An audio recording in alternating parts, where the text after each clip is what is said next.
Woosa,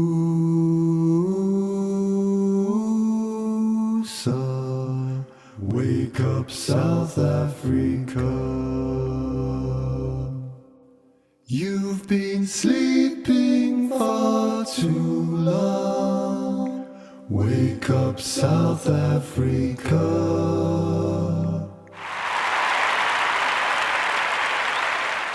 Hare Krishna, dear devotees, please accept my humble obeisances. All glories to Srila Prabhupada.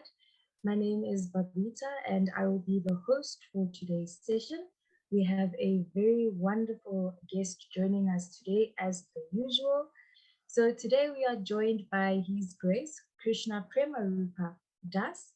Thank you so much, dear devotees. Thank you so much, Maru. You can share your screen as you mentioned you will be doing. Hare Krishna.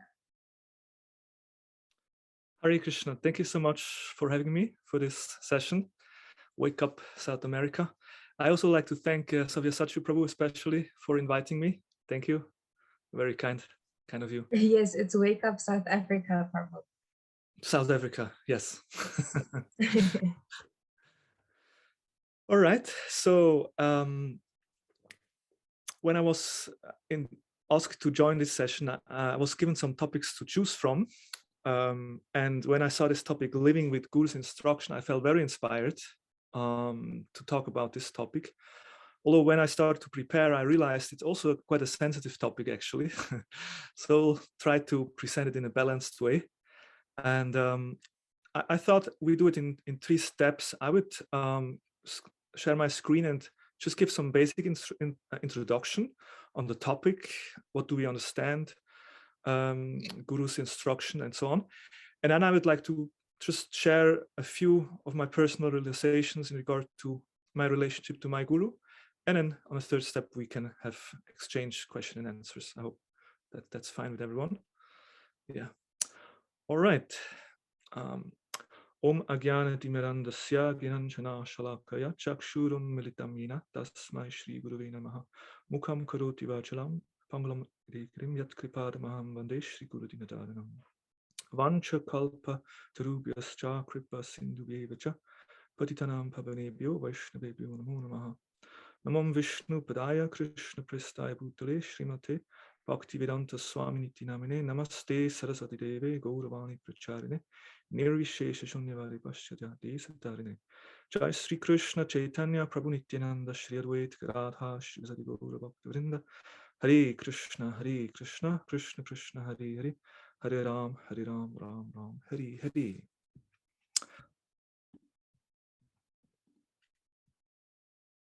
All right, so you can see my screen, right? Yes, we can see it. Living with Guru's instruction. So I would like to cover in this short presentation a few points. First, identity of Guru, who is actually Guru, following Guru's instructions, the secret of success, and some thoughts on living with Guru's instructions. Now, who is actually a true Guru? Maybe good to start first with that before we speak about following his instructions. First, we have to make sure that this is a true Guru. And as we know, a Guru is a representative of Krishna, as of course Srila Prabhupada was and showed an extremely wonderful example of being a true Guru. And also a Satshishya, because the true Guru is also one who is a true disciple.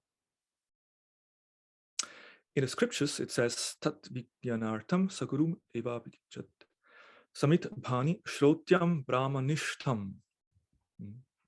That to understand these things properly, one must humbly approach with firewood in hand a spiritual master who is learned in the Vedas and firmly devoted to the absolute truth from the Mundaka Upanishad. So the 2 words here mentioned, Shrotriyam and Brahmanistam, are essential because the true Guru is one who has actually listened in Parampara. He has heard himself, and he is firmly fixed in Brahman, in realization of the truth. So these are 2 of the basic qualities a true Guru should have. He comes in the Parampara, and he also has realizations. Okay. Yes, well, that was too fast. In the story of Dhruva Maharaj, we find a beautiful example how Guru manifests. Like, Prabhupada in a purport describes that how was it possible that Dhruva Maharaj, Narada Muni knew that Dhruva is in the forest, because we know the story. Dhruva went to the forest to find the Supreme Lord, and all of a sudden Narada Muni showed up. And Prabhupada explains in the purport that Narada Muni actually is Trikala Gyan. He knows past, present, and future. And he's like the Paramatma, he knows. So when the Lord saw that Dhruva had a sincere desire to find him, so then he sent his representative, he sent Narada Muni. And that's how Guru actually appears in our life. If we have a very sincere desire to come closer to Krishna, then Krishna manifests himself in the form of a Guru. So in other words, the spiritual master actually is a representation of the Paramatma. And that's also confirmed in the Shastras. We have here quotation from Chaitanya Charitamrita. Jiva Shakshat Nai Tate Guru Chaityarupe Shiksha Guru Hoya Krishna Mahanta Swarupe. Since one cannot visually experience the presence of the Super Soul, he appears before us as a liberated devotee. Such a spiritual master is none other than Krishna himself. So Krishna himself comes in the form of a spiritual master. So Krishna personally rescues conditioned souls from the ocean of material existence, but he does so through the spiritual master. Guru Krishna Rupa Hana Shastrera Pramane Guru Rupa Krishna Kripa Karina Bhakta Gane. According to the deliberate opinion of all revealed scriptures, the spiritual master is non different from Krishna. Lord Krishna, in the form of the spiritual master, delivers his devotees. I think that's a very important principle to understand, that the Guru is basically via media, a transparent media through which Krishna works. That's why a Guru is also called the Shri Krishna Kripa Murti. It's a Murti, it's a form through which Krishna's mercy, Kripa, is manifested in this world. And of course, we have seen that very much in Srila Prabhupada. So, and of course, understanding that actually Guru is none other than like Krishna who works through Guru, like Guru's instructions are actually coming from Krishna, then it makes it very important to follow the instruction of Guru. And Guru is also described as Guru Karna Dharam, or a captain. This human body can be compared to a perfectly constructed boat, having the spiritual master as the captain and the instructions of the personality of Godhead as the favorable winds impelling it on its course. So the body is like a boat, and the instructions given by Krishna in the scriptures are like the favorable winds, and the spiritual master is that person who presents these instructions, and he is the captain. So that means the captain is the boss, is the person who gives the direction, and naturally we should try to follow such a person. So here we have a captain. Okay, most probably Guru is not smoking a pipe, but we understand the principle. He's the captain on our boat, and we should try to follow his instructions because it's for our benefit. The importance of following Guru's instruction also is nicely described in this example, that the material world is like a dark well we have fallen into, and on our own we are not able to get out. There's no chance. But then out of mercy, Guru appears and he brings a rope, and one end of the rope is fixed on the lotus feet of Krishna, and the other end of the rope he brings and he throws into the well, and he asks us to just hold that rope, and that's all we have to do basically. No, we can't get out on our own, but if we just tightly hold this rope, Guru will take us out.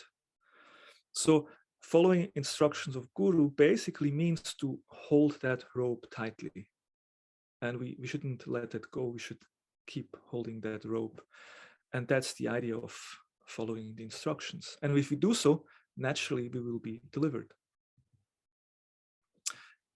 Of course, this is also a very famous shloka from Gita, tat vidi pranipatina pariprasnena sevaya uparikshanti tegyanam gyaninas tattvadarshinaha, which describes that we should approach such a guru, a tattva darshina, one who has seen the truth.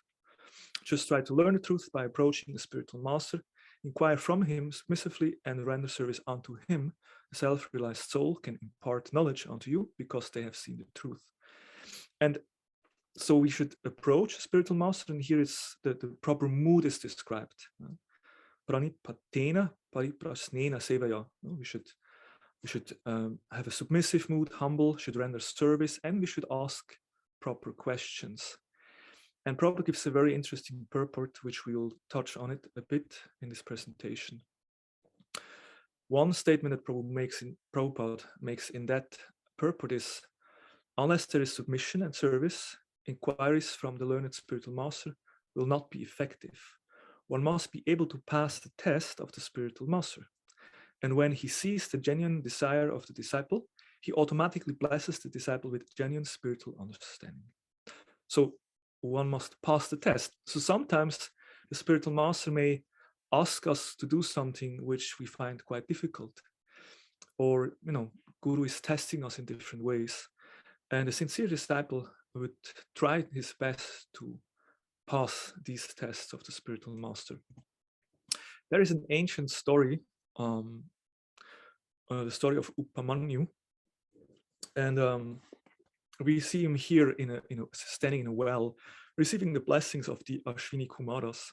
And I will briefly tell a story how it came to this.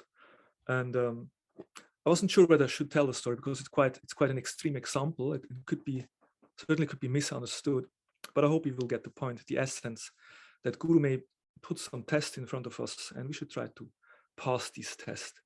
So Upamanyu, which we see on the left side, standing there in the water, he was a brahmachari disciple of a Muni named Dhaumya. That's the sadhu standing there up.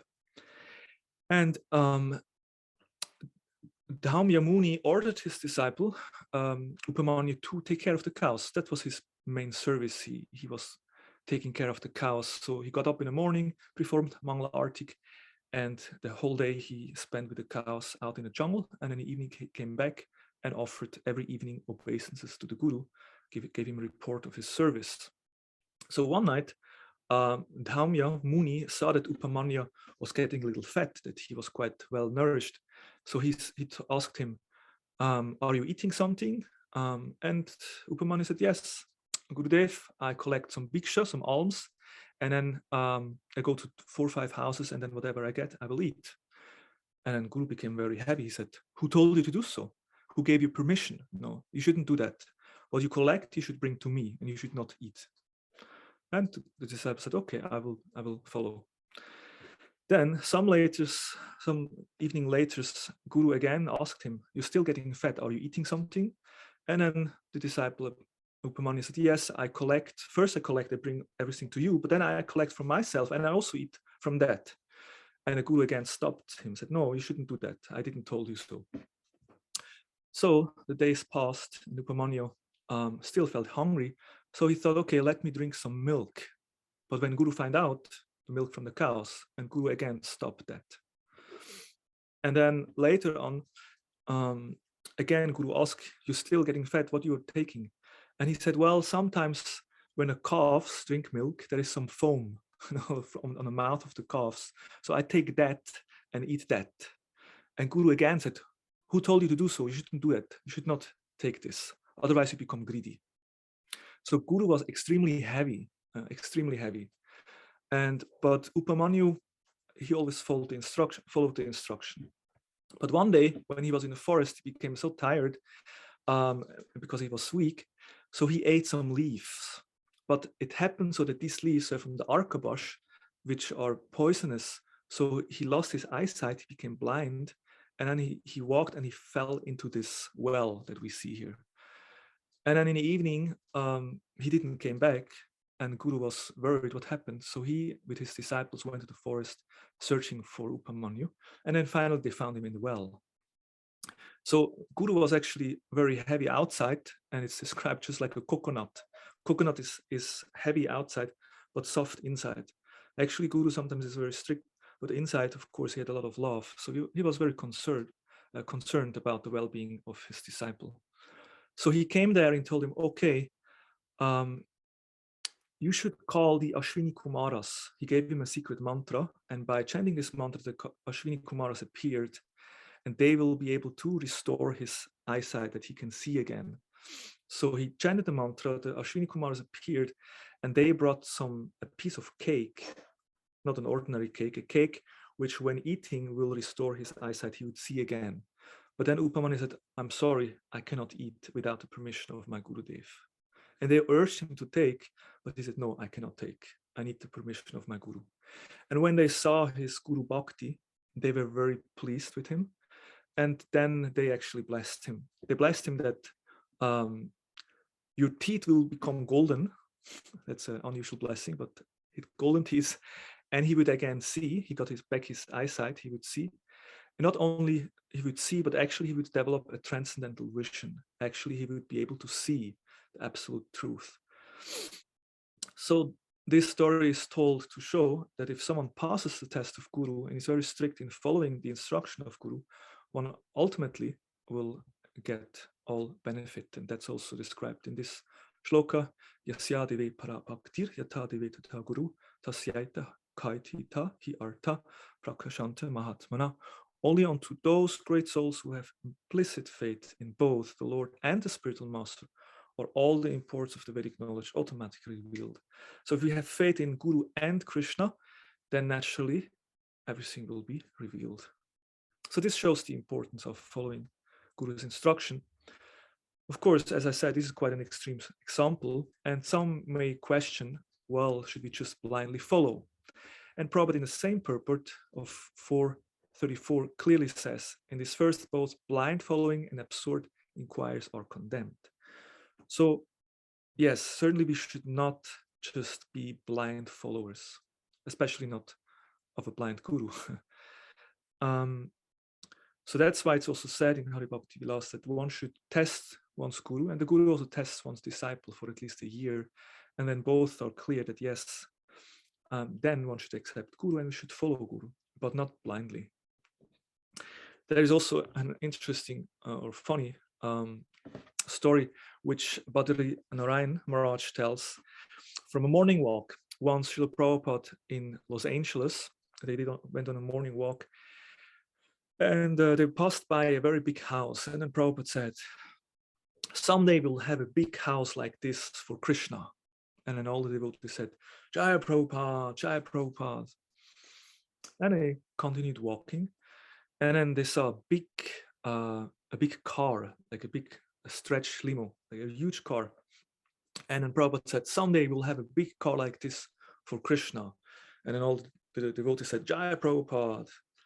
Then they walked further, and then all of a sudden a big dog ran over the street. And Prabhupada said, someday we'll have a big dog like this for Krishna. And then all the devotees said, Jai Prabhupada. And then Prabhupada turned to them and said, you fools, what do you want a big dog for? Basically, Prabhupada discouraged this blind following, just Jai Prabhupada, Jai Prabhupada. But Prabhupada wanted that we are independent, thoughtful, that we're not just blindly following, but we also use our intelligence. There is another story in this regard of Adobe. We see the picture here. This is a washerman in India. It's called Adobe, and he had a good friend named Sunana Gandharva who helped him in doing his work and worked very hard for him. And one day that friend died, and so he was very sad. He cried, and then he shaved his head, as it is custom if someone dear to you dies. Then in India sometimes they shave their head, they fast, take a bath in the holy river.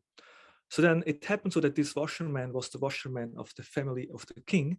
So the family priest of the king saw that the washerman had shaved his head. So he asked what happened. He said, oh, don't you know, Sunana Gandharva died, so I shaved my head. And then the family priest said, okay, so maybe I should also shave my head. yes, you should shave. So he also shaved his head.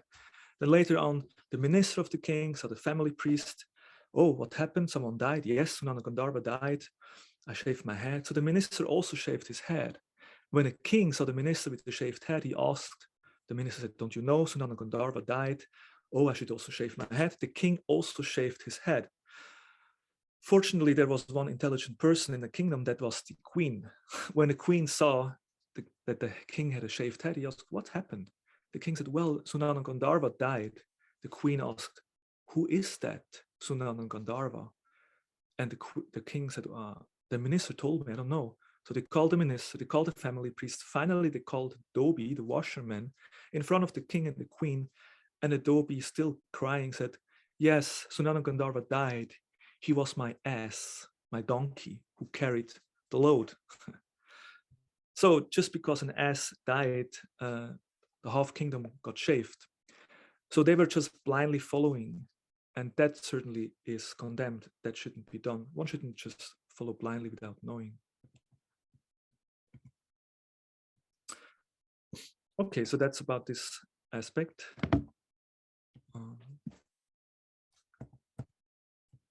Try to get my PowerPoint working.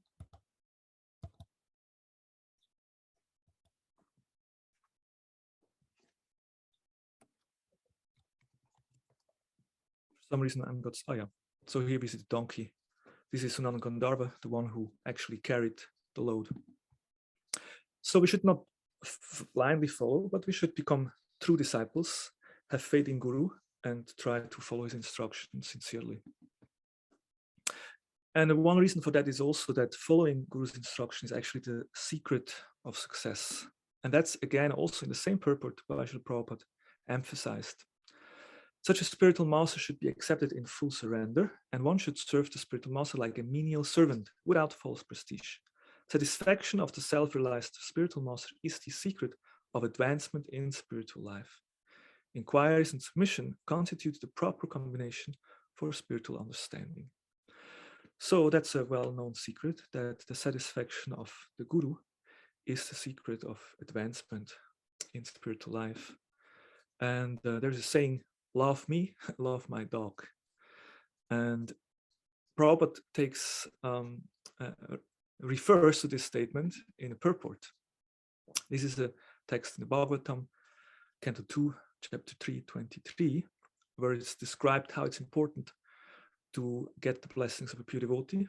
The person who has not at any time received the dust of the feet of the Lord's pure devotee upon his head is certainly a dead body. And the person who has never experienced the aroma of tulsi leaves from the lotus feet of the Lord is also a dead body, although breathing. And in his purport, Prabhupada says, there's a common saying that one should first love the dog of the beloved before one shows any loving sentiments for the beloved. The stage of pure devotion is attained by sincerely serving a pure devotee of the Lord. The first condition of devotional service to the Lord's is therefore to be a servant of a pure devotee. So Krishna is not interested in that we approach him directly, but he wants to see that we love his devotee, because he loves his devotees so much. If he sees that we love his devotees, if we become the servant of his devotees, that will be extremely pleasing to Krishna. Another aspect is that we see here Rupa Goswami surrendering to Sri Chaitanya Mahaprabhu. And this pastime describes also how it's important for the disciple to understand the heart of one's guru, to understand the mood of one's guru. And we know the story, Chaitanya Mahaprabhu, usually while dancing at the Ratha Yatra festival, was chanting mantras or prayers, offering prayers which nobody could really understand. And it seems to be like mundane love affairs. But Srila Rupa Goswami understood that actually these are the very intimate feelings of Mahaprabhu in the mood of the gopis. And he wrote a shloka and put that shloka on a palm leaf on the top of his hut. And when Chaitanya Mahaprabhu read this shloka, he was very amazed. He was wondering, how was it possible that Rupa Goswami could understand my heart? And that's the secret of success, or that's what we should strive for, to actually try to understand the mood and the heart of our spiritual master. And Srila Prabhupada certainly was a wonderful example of someone who understood the heart of his guru. Bhaktisiddhanta Saraswati Thakur mention that, yes, I remember, he listens nicely. And later on, when Srila Prabhupada wrote an Vyasapuj offering, which describes how Bhaktisiddhanta defeats impersonalism, Bhaktisiddhanta was so impressed, and he said, whatever he writes should be published, because Bhaktisiddhanta could understand. My disciple understands my heart. And of course, Srila Prabhupada took the instruction that he received in very early his life extremely serious, and his whole life prepared himself to come to the West to spread Krishna consciousness. But as we know, the first years was not so easy. The Prabhupada faced a lot of challenges, and it's described that sometimes Prabhupada actually went back to see when the next boat goes back, when Shaladuta goes back to India. Sometimes he was not sure whether he actually will be successful.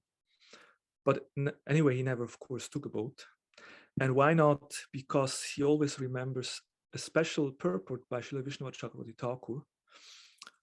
Vishnava Chakravarti Thakur speaks on the shloka in Bhagavad Gita, where it's described that one should be, or one who has, who follows Krishna is Ekeha Gurunanda, he's one-pointed. And Vishnava Chakravarti Thakur writes, the instructions of my spiritual master to worship the personality of God by chanting, remembering, serving his feet, and so on are my only sadhana, my only sadhya, my only livelihood.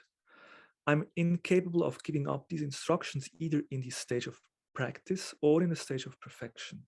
They alone are my object of desire and my only real responsibility. Besides them, I can desire no other responsibility, not even in my dreams. It is all the same to me whether I feel happy or unhappy, or whether my material existence is eradicated or not.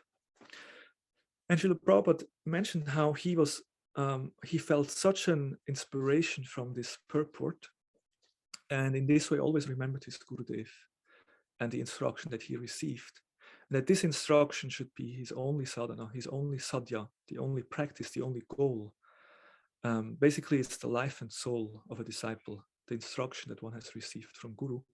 And Prabhupada extremely wonderfully gave an example of how by his determination to follow his Guru's instruction, he became extremely successful.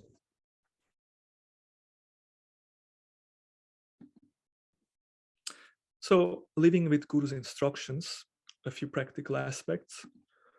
There is Vapu and there is Vanu, as we know. Vapu is the physical presence of Guru, and Vanu is the instruction that Guru gives us.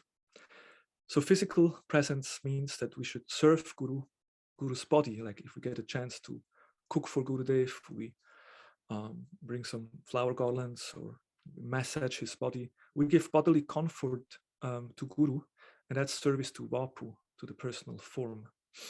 And then there's the Vani, that we should follow Guru's instruction. And of the two, actually, I mean, both are very important, but Vani is more important in the sense that it is eternal.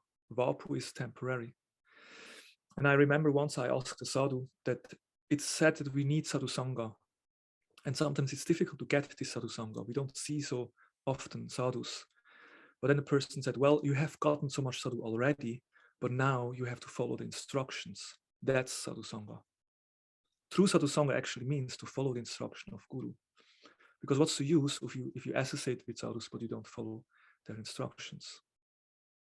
Prabhupada says in a letter to Tushta Krishna in 72, to carry out the teachings of Guru is more important than worship the form, but none of them should be neglected.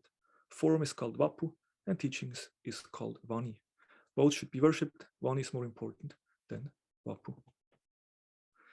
And this becomes especially important after the Guru's disappearance if Guru leaves the body, because the only thing is left are the memories and the instructions. And in the purport to Bhagavatam 4:28-47, Prabhupada describes when Guru leaves, one should cry, just as the queens cry when the king leaves the body. And the disciple and spiritual master are never separated, because the spiritual master always keeps company with the disciple as long as the disciple follows strictly the instructions of the spiritual master. So the disciple remains connected to Guru as long as he follows the instructions of Guru. Of course, if Guru leaves the body and we don't follow his instruction anymore, there's no question of connection. So by following the instruction, that connection is there. This is called association of Vani. Physical presence is called Vapu. As long as the spiritual master is physically present, the disciple should serve the physical body of the spiritual master. And when the spiritual master is no longer physically existent, the disciple should serve the instructions of the spiritual master. And in that sense, we are very fortunate that Srila Prabhupada left so much instruction for us. Even Prabhupada's disciple, many of Prabhupada's disciples didn't have so much personal association with Prabhupada, and also received mainly instructions through his books. So similarly, as grand disciples of Srila Prabhupada, we can associate with Prabhupada through his books. And Prabhupada explains a very important principle that when we read the Bhagavad Gita as it is understood that we are receiving personal instructions of Krishna. No physical barrier is there in the case of spiritual affairs. So we may say that, well, Arjuna was very fortunate because Krishna was right there and gave him instructions. No, he was confused, he was in doubt what to do, but he could just ask his friend Krishna, and Krishna told him. But we also have the same advantage when we open the pages of Bhagavad Gita. As Prabhupada beautifully says here, that there actually is no difficulties, or we can actually access Krishna's personal instruction directly. And the same applies to his purports, Prabhupada's purports.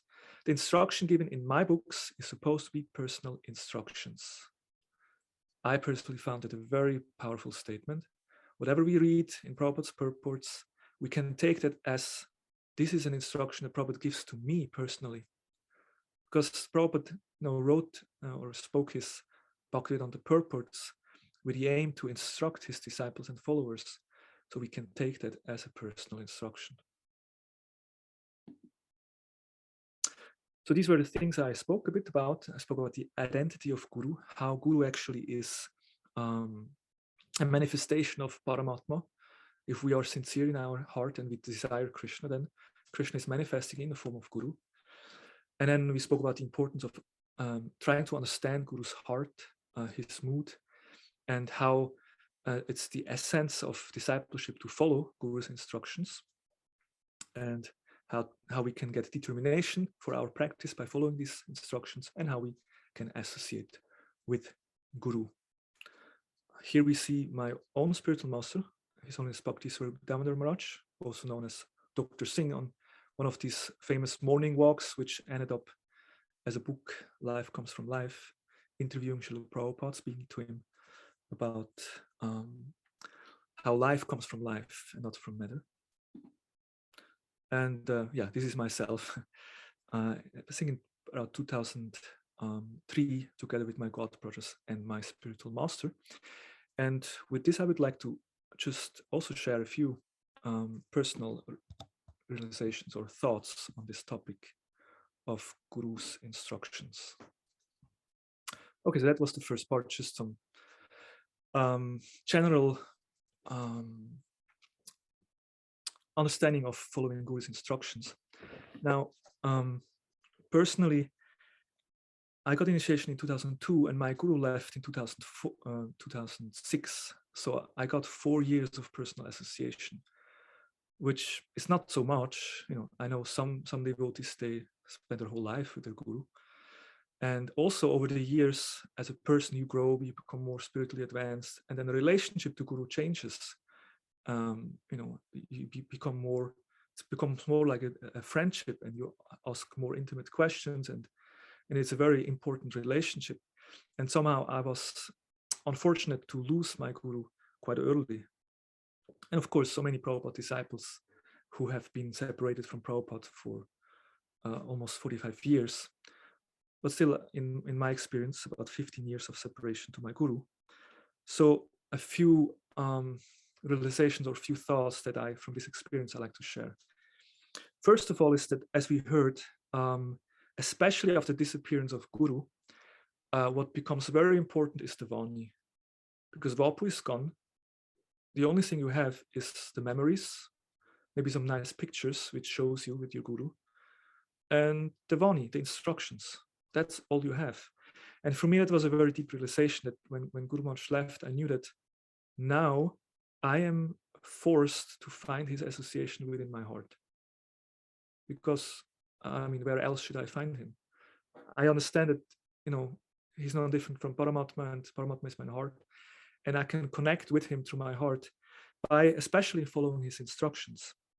And yes, Srila Prabhupada is our preeminent Shiksha Guru, and we all are fortunate to associate with Prabhupada. But then we have our own spiritual masters. We also develop that very intimate relationship. And Guru gives general instructions, such as, you know, chanting 16 rounds, trying to chant attentively, becoming a humble servant of the Vaishnavas, studying, and so on. And that's also good. But if we actually receive personal instructions, that will be very helpful, because that kind of gives that personal connection. And Srila Prabhupada received instruction from Bhaktisiddhanta to spread Krishna consciousness in the English language. And of course, that's a very, you know, big responsibility. And my own spiritual master received from Prabhupada also several instructions, 3 main instructions. Prabhupada told my guru to preach amongst the scientists, because he was a scientist himself. So he became the director of the Bhaktivedanta Institute, and he organized congresses where he invited scientists, and they discussed about how life comes from life. And throughout his life, my Guru Maharaj, he organized a lot of conferences and worked very hard to preach and, you know, give the message to the scientific people. Then also he got an instruction to present Krishna consciousness in the form of art. So Guru Maharaj came from Manipur, from northern India, and they are very famous for playing drums. I don't know whether you saw that once. They're like the flying mridanga players. They play the drums and then they kind of, yeah, do all kind of dance. So Guru Maharaj formed a team which is called the Rangini Ketana team, and they travel around the world to perform. So Guru Maharaj took that instruction also very sincerely, and he shared Krishna consciousness through art, through music, to dance. And of course, he was a very accomplished singer also. He recorded some albums. And then the third instruction was to make Manipur a Vaishnava state again. Some of you know, Prabhupada speaks about Manipur in a purport, how actually Arjuna was married to a princess in Manipur, and how Manipur has been a Vaishnava state for a long, long time. And so my Guru Maharaj established a temple in Imphal and also opened a new university, Bhagavad University, to fulfill that instruction. So in this way, also my Guru Maharaj got a lot of responsibilities and instruction from Srila Prabhupada. Of course, when we ask our Gurudev, most probably he will not say, well, you have to save the world or something like that. Because according to our level of Krishna consciousness, he will give some instruction. Like when I got initiated, after initiation, I went to my Guru, said, Gurudev, I became now your disciple. Please give me some personal instruction. And he told me, learn how to play the mridanga and sing nice kirtan.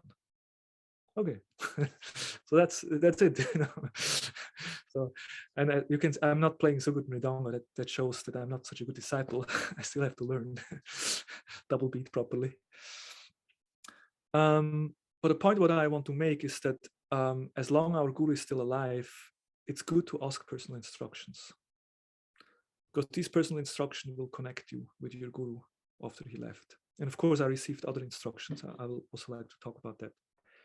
Second point is that we should learn to actually, when we approach Guru and ask him for instructions, we should try to go there with the intention to please him and not to just ask for permission what we want to do. That's usually what we do. Usually we go to Guru, Gurudev, I have this idea, I like to do this, I like to do that, I go to there, and can you give me your permission? And Guru says, yeah, fine, you can do. Nah, Guru gave mercy, I can do. That's usually how we approach it, you know. But we should understand there is 2 kinds of kripa. There is kapatya kripa and there's akapatya kripa. Kripa means mercy and kapatya means cheating. Guru has one form of mercy, which is a cheating mercy. like we ask something and Guru says, yeah, it's good. Actually, Guru is not happy. Actually, Guru has other plans with us and would likes to give us a different instruction, but he sees that we are not able to take it. We're not sincere enough. So yeah, you do this, is good. But that, and we think, oh, I got the mercy, and maybe he gets the garland. Oh, I got the garland. I got the mercy of Guru Dev. But actually, Guru is not satisfied at all. No. And that's the kapatya kripa, that's the cheating mercy that one receives from Guru. And we should be careful to not receive that mercy. And that's why if you're actually sincere, we go to Gurudev and ask him, Gurudev, how can I serve you? How can I please you? What would you want me to do? And then we get hopefully some good instructions. And in my own case, when I joined, I went to India, and I lived for a whole year in an ashram in a place called Gadagiri. Gadagiri is in Odisha or Odisha, and that's the place where Gaur Govinda Maharaj grew up and worshipped his Ishadev, Gopalji Murti. So I got a fortune to stay there. I mean, I missed the association of Gaur Govinda Maharaj, but I stayed there with one of his disciples and in 2002. And I was so kind of fascinated by this place, and I really loved it. And I had this strong desire to live in India. My idea was, if I stay in a holy place in the association with sadhu, I can make spiritual progress. I want spiritual progress, that's why I need to live in India. That was my concept. So I asked Gurudev, can I stay in India? Can I go back to Gadagiri? And he said, yeah. Gadagiri is a good place for brahmachari, good training. You can stay there. You can stay there 5 years, 10 years. But first you stay 2 years in Zurich. I had to go back to Zurich. First you stay 2 years there and you help there. And afterwards you can go to India. Okay. So I went back to Zurich temple. And of course I counted the days when I can go back to India. And I already got a one-way ticket, 5-year visa. 2 weeks before I flight, I put a note on a board saying to the devotees, dear devotees, I'm going to India for 5 years. Have a good time. And then my guru came to Zurich and he changed his mind. And he told me, actually, it's better if you stay in Zurich. And I was devastated. That was the day of Vamana Dvadashi. I felt like Vamanadev, like Bali. I felt like Bali completely broken. But then I had to surrender. I had to say, okay, Gurudev, whatever you say, I'll do. But it was so hard for me because I had such a strong desire to go to India, to live in India. But my guru told me no. His point was, how many brahmacharis are there in India? So many, unlimited. How many brahmacharis are there in Switzerland? Not many. So you better stay there. And that was very hard in the beginning to accept that instruction. But the interesting thing, when I actually said, okay, Gurudev, whatever you say, I will do, inside I felt some happiness, although I was completely destroyed. So somehow, Paramatma, gave me some indication that actually this is good. So that's the second point. We should try to find out what Guru wants us to do instead of just proposing our plans. Then third, having faith that Guru knows better what is good for us. We have so many plans. We think I want to do this and that, but actually, a true Guru, he can see in our heart. He knows where we stand, and he knows what is good for us. Like in my case, if I would have gone to India for 5-10 years, I would just have somewhere been in jungle and do some arti and be on my own and then enjoy my bhajan. But what happened, because I stayed in Switzerland, 1 year later, my guru left his body. And then 1 year later, I became the temple president in Zurich. Devotees requested me to take up responsibility. And then I served for 14 years in the capacity as a temple president. And what I learned in this service, I could never learn somewhere in the jungle of Orissa. Because I'm more an introverted person, a little shy person. But if you become the temple president, you're put in the spotlight. you really have to, So on a personal level and personal growth, I learned so much through this service. And my Guru Maharaj knew, he knew it's better if I stay in Switzerland and serve and help. Basically, he told me I should invest my time and energy in Zurich temple. That's like the place where I should serve. So I made that my that's the instruction that I received. I should serve in Zurich, and that's why I dedicate my life for Zurich Temple.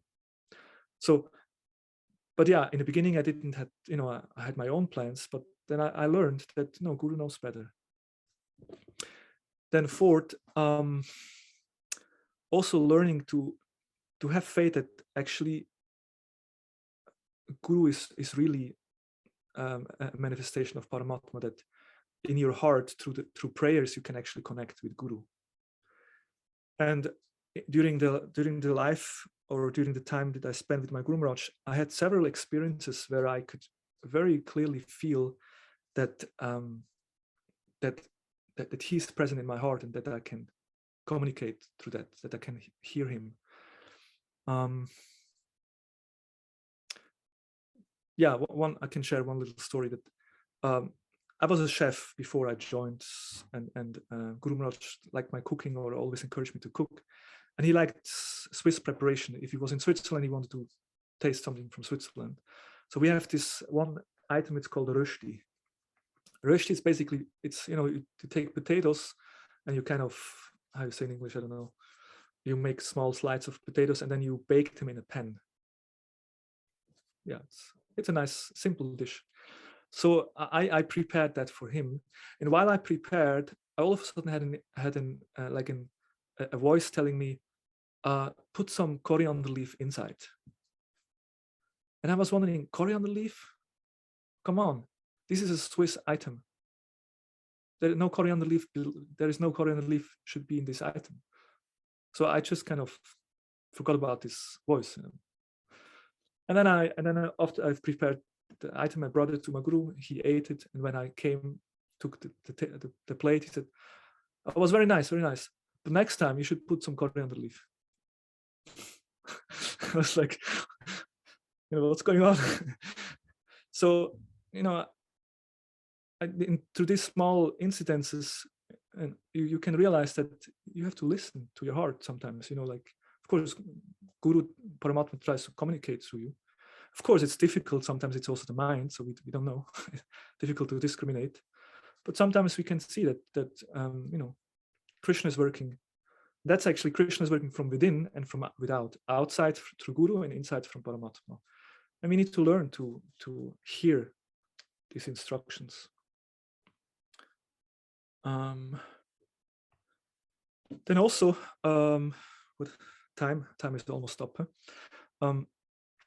Another thing is, we should understand the deeper meaning of instruction. Sometimes Guru gives us an instruction, and we take it for granted, or we don't really understand what he means. But sometimes we need to understand the deeper meaning. I'll give you an example. Some months after initiation, I met my Guru Maharaj again, and I asked him, Gurudev, can you explain me the meaning of my name? What is, my name is Krishna, Premarupa Dasa. And I was hoping, now he will tell a very esoteric, because it's a very rasic name actually, Krishna Premarupa. It's actually a name of Chaitanya Mahaprabhu. Chaitanya Mahaprabhu is a manifestation of love of God. Krishna Prema Rupa is Chaitanya Mahaprabhu, and Dasa. But I wanted to hear a very esoteric explanation of Prema. I got such a nice name. And then my Gurudev looked at me and he said, your name means a sincere servant. And I was, sincere servant? Okay. He didn't spoke anything about Prema. No Rupa, no Krishna. And I was like, okay. And then only years later, and I didn't understand why he just said sincere servant. And years later, I realized, well, he gave emphasis on Dasa. No, I'm Krishna Premarupa Dasa. And the most important part of my name is the Dasa, that I'm a servant, and I should be a sincere servant. That's what his instruction that he gave me. So something which seems to be very, what kind of answer? But actually, it's a very deep meaning.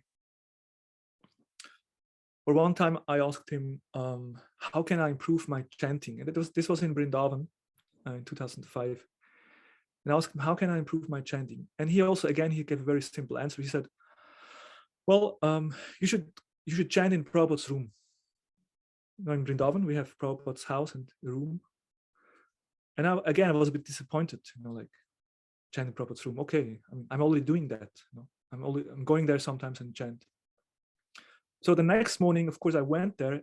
I sit just behind the bed. We have the bed there where Prabhupada left his body. Just behind the bed, I sit down and chanted in Prabhupada's room. And what happened? My Gurudev came also that morning. I had never seen him before.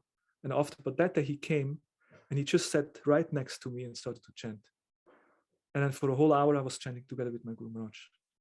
And then I realized chanting in Prabhupada's room means to chant with the awareness of Guru's mercy. Because, from whom did we receive that holy name?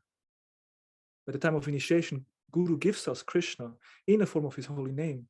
And only by the mercy of Guru, we are able to chant that name, and we can connect with Krishna. So when we chant, we should always remember Guru's mercy. And in that mood, in a humble state of mind, we should chant Hare Krishna.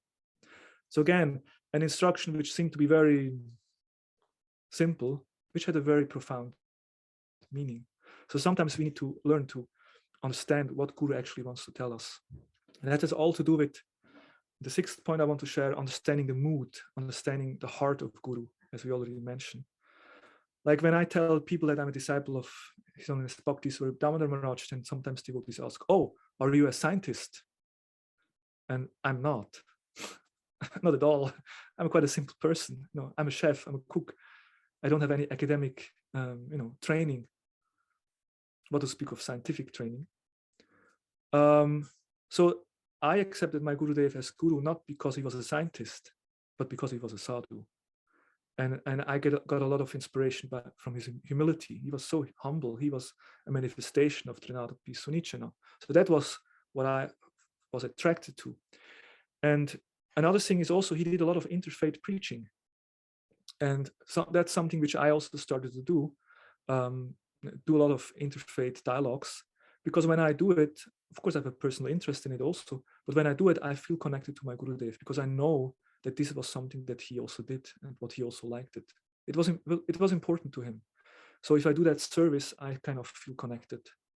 So that's something which I also feel that it's good to understand the mood of Guru and try to follow in his footsteps according to our capacity. I can't become a scientist preacher, but I was able to cook at his conferences, and I was able to please him in this way. And I can now do some interfaith preaching in this way also, following the footsteps of my Gurudev. Hare Krishna. So these were just some personal thoughts. We had this presentation which gave a little overview in general about the principle of Guru Tattva and the importance of following. And then in the second part now I shared a few thoughts about my own relationship. And yeah, I think that's what I had prepared from my side. I hope we have a few minutes left to see whether there are some questions or comments from the devotees who are. Hare Krishna Prabhu, thank you so much for such a wonderful class. It was so amazing, speaking about following Guru's instructions and giving some practical ways that we can do that, but also providing some personal experiences on how you have had to navigate around that. It was really, really wonderful. So yes, we do have a bit of time for some questions. So devotees, please just raise your hands if you have any questions that you'd like to ask. You can also just type in the chat panel as well. Then I'll just read the question. So while we wait for some devotees to ask some questions, I will ask a question. So Okay. you mentioned that we shouldn't follow blindly, and you obviously gave the example of Prabhupada and his morning walk. So how do we get to that point where we gauge if we're following blindly or not? How do we test Guru to make sure that we're not doing that? Or what is the ways that we can make sure we're not following blindly? Because naturally, if Guru gives you an instruction or speaks, you take it, to be the ultimate truth in essence. So how do we avoid doing that? Yeah, that's why I said in the beginning, it's actually quite a sensitive topic, especially in ISKCON, because of our past. We had gurus who had difficulties, and we had disciples who followed their gurus and they were disappointed. And that's just the nature of the material world. Unfortunately, that's there. But in the ideal world, we find the true guru and we we'll be able to follow him. Yeah. So one thing is that the principle is that once we have accepted Guru, we should actually just follow him and have that full faith. But before accepting Guru, we should be very careful. So we should be very careful in accepting anyone as a Guru. And actually, there is two things we can do from our side. One thing, we can study Shastra, because that's why Shastra is there. Upadishamrita, Vajovigam, Manasukrodovigam gives us, for example, instruction. Someone who is able to control the 6 urges, he's able to accept disciples all over the world. So there is descriptions in Shastra. What are the qualifications of a person should have to be a guru? To some degree, we will be able to, understand. Okay, this person seems to be very sincere, and he seems to be a true sadhu, and this person seems to be not a guru. But there is a difficulty with that, because how much can we understand if we are just young devotees? And we are Kanishta-adhikaris. How can we recognize an Uttama-adhikari? In order to recognize an Uttama-adhikari, we have to be an Uttama-adhikari ourselves. We can never really recognize. So there is a difficulty in that. So then what can we do? The only thing that we can do is to sincerely desire a true guru. And that's what we mentioned with the story of Dhruva Maharaj, that because Dhruva had a sincere desire, then actually Krishna revealed a true guru. And that's also once Prabhupada had a conversation with an Irish poet, and that poet asked, yes, guru is a true friend, but it's very difficult to find such a guru. And he was not very intelligent, because Prabhupada was just sitting in front of him. He had actually a guru there, who said, difficulty is find to such a guru to find is very difficult. And then Prabhupada said, no, it's not a problem. The problem is with you, because you're not sincere. So that's also what Bhaktisiddhanta says, Bhaktisiddhanta Saraswati Thakur, that according to our sincerity in the heart, Krishna will reveal a guru accordingly. And again, it's a bit a sensitive topic, because anyhow, but that's what Tatu has spoken, and that's what we can do. We can pray, we can cry, we can really ask Krishna. We can pray to Prabhupada, please send me a true representative of you, someone in the parampara. And then with that sincerity in heart, we should get a proper guru. And once we accept guru, then we should follow. Okay, thank you so much for that. Savisachi Prabhu has typed a question here. He says, Hare Krishna Prabhu, thank you for the empowering class. Please share some thoughts on how to see other devotees in relation to fulfilling the instructions of Srila Prabhupada, the preeminent Shiksha Guru of our ISKCON Sangha. How to see other devotees in relation to that, trying to follow Prabhupada's instructions? Yes. Okay, yeah. I'm not sure whether I properly understand, but I think, certainly Prabhupada is our preeminent Shiksha Guru, and Prabhupada gave us everything, and he gave us our mission also. And our gurus, they are serving in Prabhupada's mission. And as disciples, we are getting engaged in that same mission. So in that sense, we are all serving Prabhupada. And because we are all serving Prabhupada, it's also so important that we personally establish our relationship with Prabhupada personally. That every one of us has a personal relationship with Prabhupada as well. And we can establish that through studying Prabhupada's life, hearing his lectures, and reading his books. And then we can see all other devotees as our fellow friends and who also are engaged in the same mission. And of course, the God brothers of our gurus, we should see as our gurus as well. Like all the God brothers of our guru, we also show respect to them, understanding that we are all serving the same mission. But I'm not sure whether I actually answered the question. Savisachi, Prabhu, you like to specify, make it more clear, or did I? I'll just ask him to unmute if he wants to just add in more. Sorry. Yes, Prabhu, you were on the mark as a representative of the Guru. Yeah, my thinking is that it sometimes happens that we then think of our personal gurus, direct guru, and we don't see maybe a uniting front in terms of serving under the preeminent Shiksha Guru Srila Prabhupada. Yeah, and it tends to weaken the service to our personal guru because they are trying to serve Prabhupada. So in not seeing other devotees in that spirit of serving Srila Prabhupada, and we sort of lose the potency of fulfilling. Yeah. So it's beautiful to have that Guru Bhakti and to follow Guru's instruction, but then if it becomes very exclusive, that we only think about our Guru and our Guru family, we forget about the bigger picture, which is ISKCON and Prabhupada's mission, then it becomes a problem. Yeah, it's always good to see that Guru Bhakti in relationship to Prabhupada and in relationship to the Sankirtan mission that we receive from Chaitanya Mahaprabhu. Thank you. That's a very, very important point out. Thank you. Jambavan Prabhu, I saw your hand was up. Do you still want to ask a question? Are you fine? Yes, Hare Krishna.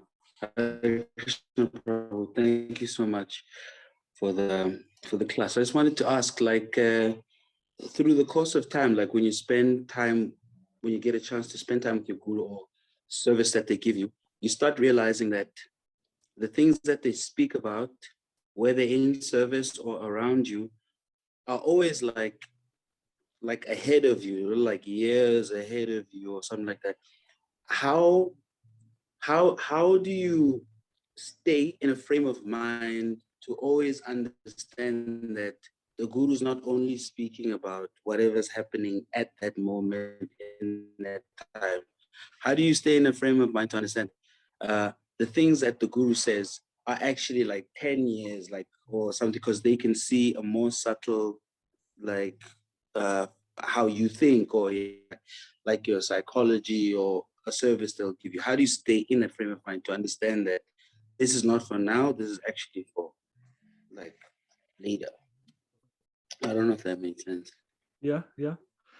I mean, if I understand you properly, then of course, in some way, sometimes Guru gives us instruction which seems to be quite far away or difficult to actually fulfill. And that's also one of our, like a common issue that we have.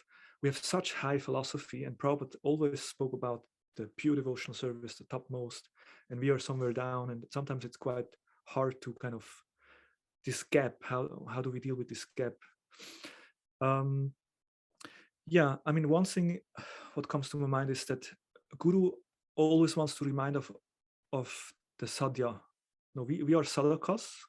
We perform sadhana. No, we are a practitioner. We perform a certain practice, sadhana bhakti. But Guru then always wants to remind us of the sadhya, of the goal. And that goal is pure love of Godhead, Krishna Prem, pure devotion. And it's Guru's duty to always remind us of this sadhya, of this goal. And it's actually very important to always keep that goal in our eye and vision, that we know in which direction we are going. But yeah, at the same time, we need to be honest to understand, okay, that's the goal, but I'm not yet there, and I still need some time to progress there. And sometimes, yeah, and that's one aspect. And the other aspect is that we develop that faith that Guru knows what is good for me, and that he has, as you mentioned, that he has a vision of myself. Like basically Guru can see my potential. Who can I be in 10 years and 20 years? Guru already sees that. And he wants to train us in this direction. We may don't have that vision, but Guru sees, oh, this person has actually potential, and he trains us in a certain way. So then we should just have faith that Guru, and then take it step by step. Yeah, something like that. Savya Sachi Prabhu, please help me if you feel that you want to add something. Please just jump in and add.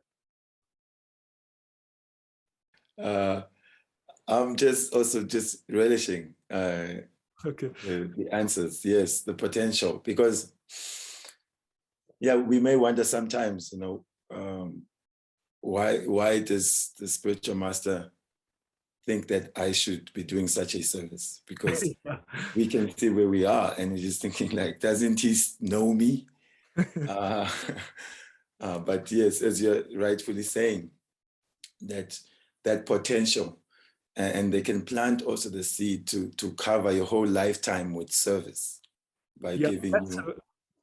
that's a very beautiful point. And of course, Prabhupada gave us such a mission, like we have plenty of service for the rest of our lives. And I remember when they asked me to become temple president, I felt like, what's going on? Like I didn't saw myself at all as a manager or as a leader. That was the last thing I wanted to do. But somehow, yeah, it was. Yeah. Thank you. We have one more question from Jagat Bandhu Prabhu. He says, Hare Krishna Prabhu, thank you for the class. Please advise on what to do when your guru gives you instructions on the service you should do and your local temple management wants you to do a different service. Oh, that's a difficult one. The GBC has some years ago released a paper. It's called the Parallel Lines of Authority, right? And in this document, that's exactly discussed, this problem. That sometimes we are serving under a local authority. They want us to, for example, be a cook in Govinda's restaurant. And then our guru comes and tells us, I want you to come and travel with me as a personal servant. So of course, what I like to do, I certainly like to travel with my Gurudev. Why should I stand there in the kitchen the whole day? But that's actually something that these two leaders should deal with it properly. Like the guru shouldn't just approach me and ask me to do service, but the guru should be in connection, in communication with the local leader, and they should discuss with each other. Prabhu, I know my disciple stays in your temple, and I'm sure he's doing a certain service, but I have a certain need. Maybe he could serve in my mission. What do you think? And then these leaders, they have to, find some solution, and then they present it to you. But if the guru directly tells you something and has never spoken to the local authority, or the local authority, wants you to do something and is not in touch with the guru, then this kind of challenges comes up. So yeah, if that happened, my advice would be to request the authorities to kind of communicate with each other. Okay, I'll just go through this one last question before we go to the announcement. Kenisha is asking, Hare Krishna, is it important to keep Guru hidden and to not promote our spiritual master to others? If so, what is the significance behind this? Yes, yes, that's given in the Shastra. I think Sanatana Goswami says that one should hide one's japa, one's Ishtadev, and one's Guru. No, japa we usually have in a bag, in a bead bag, so it's hidden. But it also means that we shouldn't unnecessarily tell everyone how many rounds I'm chanting. Oh, today I chanted 64 rounds, and I have so much love for my Ishtadev, Gopal, I have so much love for him. Because that's kind of, like a true devotee always feels that he doesn't have so much love for his Ishtadev. and even if you chant more rounds, then if you tell everyone, then there's a danger that you develop that subtle desire for recognition, that pratishta. And that's one of the reasons why it's said that one should hide these things. Because it's very private, it's very personal. And if you start to tell everyone, then there is a danger that you start to seek for that recognition that you receive. Now, if you have for example, if your guru is a very, very powerful and prominent guru, and you tell everyone, I'm the disciple of so-and-so Maharaj, and then, oh, wow, really? And, your guru is a pure devotee, so you must be also very advanced. Like you try to search this kind of recognition, and then you run around with a T-shirt with the Gurudev and the baseball cap, Jai Gurudev, and a picture there, and but that's not. It's not actually Vaishnava etiquette or behavior, because yeah, it's something very personal, and you keep it personal because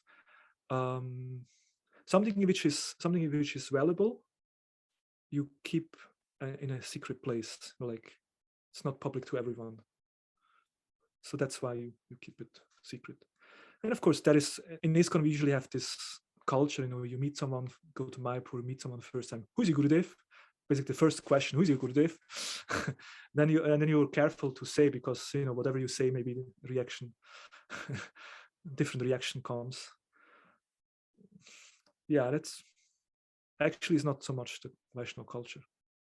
I mean, I mentioned here about my Gurudev in this presentation for a reason. I wanted to make it, I first had just prepared the presentation, but I felt if I just give this theoretical, maybe it's good to speak something personal. So that's why I mentioned for teaching purpose.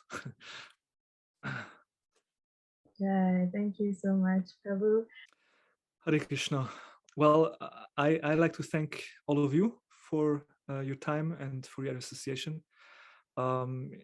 Talking about this topic of following Guru's instruction and preparing for this speech kind of helped me also to again remind me of all these principles and experiences. And in this way, it was a very wonderful meditation. And yeah, I'm grateful for the opportunity to share whatever I could share with you today. Thank you so much. And I'm quite impressed by your program. It's very wonderful. Especially the books are the basis. Very good. Nice that you're also coming together and studying Srila Prabhupada's books, because that's the way we connect with Srila Prabhupada and establish our relationship with him, hearing his Vani through his books, which is extremely important for all of us. Thank you so much. Jai, thank you. Krishna Premarupa Das Prabhu Ki Jai. Srila Prabhupada Ki Jai. All glories to you, dear devotees. Hare Krishna. Hare Krishna.